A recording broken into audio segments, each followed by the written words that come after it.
fidnimadii caawa ayaa meel ku dhow xarunta madaxtooyada ee Villa Soomaaliya waxaa lagu dilay Cabbaas Cabdullaahi Sheekh Siraaji wasiirkii howlaha guud ee xukuumadda Soomaaliya waxaana la sheegayaa in gaari ay la socdeen ciidamo ilaala oo ah mas'uul ka tirsan dawladda Soomaaliya ay ku rasaaseeyeen gaari uu isagu watay meel ku dhow xarunta madaxtooyada ee Villa Soomaaliya warar iskhilaafsan ayaa ka soo baxaya qaabka uu u dhacay dilka wasiirka iyadoo wararka qaar ay sheegayaan in ay rasaaseeyeen ciidan ka tirsan dawladda Soomaaliya oo ka shakiyay sida wararku ay sheegayaan kadib markii gaari yar oo raaxa ah oo uu wasiirku watay uu ku dhawaaday ciidamada ilaalada u ahaa mas'uulka kale oo meesha maraya taasina ay keentay in ay rasaas ku furaan warar kale oo la helaya iyana waxay sheegayaan in dabley la socotay gaari kale ay rasaas ooda kaga qaadeen lana qabtay kooxdii dilka geysatay asaatee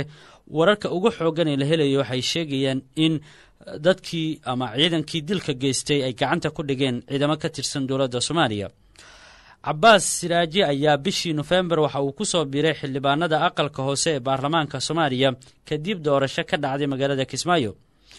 Cabbaas Siraaji waxa uu ka mid ahaa xildhibaanada ugu da'da yar ee baarlamaanka Soomaaliya waxaana uu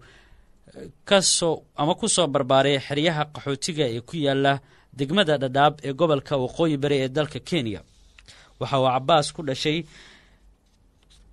degmada Afmadow ee gobolka Jubbada Hoose halkaas oo markii burburku dalku dhacay ay waalidkiis kala carareen oo ay gaareen oo qaxootina ay ku noqdeen xeryaha qaxootiga ee dalka Kenya Cabbaas waxaa doorasho xubnaha aqalka hoose oo lagu soo galayay oo 51 ergaah ay codeynaysa oo deegaan doorashooyinka Soomaaliya ay ka dhacaysay uu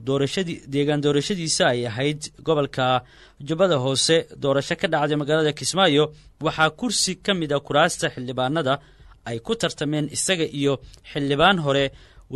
wasiir dawlihii hore ee wasaaradda warfaafinta Maxamuud Cabdi Xasan Bekos waxaana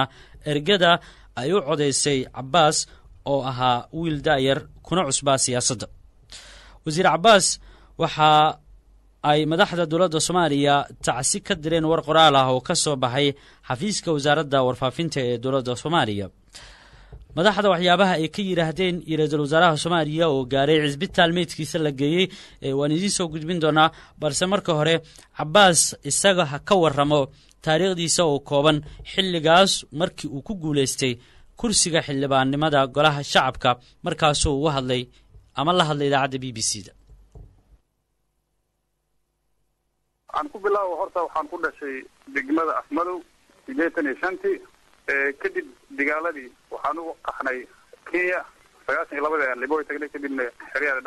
Dhadhaab waxaan ka bilaabay dugsi hoose dhexe halkaas oo igu dhamaatay 2001 dugsi sare ayaan ka galay 2005 ay igu dhamaatay 2007 waxaan u wareegay Nairobi oo aan waxbarasho u tagay waxbarashadii kadib gaarsan dib ugu soo laabtay aan waxbarashadii haddana wareega sii watay Nairobi ayaan ku laabtay jaamacadda halkaas ka galay jaamacadda kadib 2011 September ayaan dib ugu soo laabtay wadanka si aan ugu adeego bulshadeedii hay'adda iyo cunada adduunka shaqo ka helaan Soomaaliya dib ugu soo laabtay wallahi waxay xusuusaysaa qofka resident siduu yahay nin Dhadhaab ku koray nolosheeda dabcan waad ka fikirtaa nolol saalan ma ahayn haddii aad meeshii fursad u heshay dadaan xilin aad wax u soo baratay dalkaaga aad dib ugu soo laabatay aad sanado soo shaqaysay xamigan uu jiro in aad wadankan adoo dhex joogo aad wax ka qaban kartid oo aad micnaha barnaamijkii fursad u heshay inaad xildhibaanadii ka mid noqoto wallahi aadan ugu faraxsanahay الله نحرستي وزير عباس شيخ سراجي ayuu ahaa wasiirkii howlaha guud ee dawladda Soomaaliya oo fidnimadii caawa ciidamo ka tirsan dawladda Soomaaliya sida wararka ay sheegayaan ay gaari u watay rasaas ku fureen meel ku dhow madaxtooyada Villa Soomaaliya meedka ayaa la geeyay mid kamid ah isbitaalada magaalada Muqdisho waxaana halkaasi ku booqday ra'iisul wasaaraha Soomaaliya Xasan Cali Khayre iyo xubno ka tirsan golaha xukuumadda waxaana uu ra'iisul wasaaraha Soomaaliya sheegay in baaritaan uu socdo sidoo kalena gacanta lagu hayo dadkii ka dambeeyay dilka war qoraal ah oo ka soo baxay dawladda Soomaaliyana waxaa tacsiil loogu diray marxuumka qoyskiisa wasiirka warka qoraalka ah ayaa waxaa lagu yidhi madaxda qaranka ayaa tacsi tiraanya leh u diraysa qoyska iyo shacabka Soomaaliyeed geeridii naxdinta lahayd ee wasiirkii howlaha guud marxuum Cabbaas Siraaji oo caawa fiidkii xabad gaarigiisa lagu furay darteed u geeriyooday. wasiir Cabbaas Siraaji waxa uu ahaa xidig soo baxaya oo iftiimaya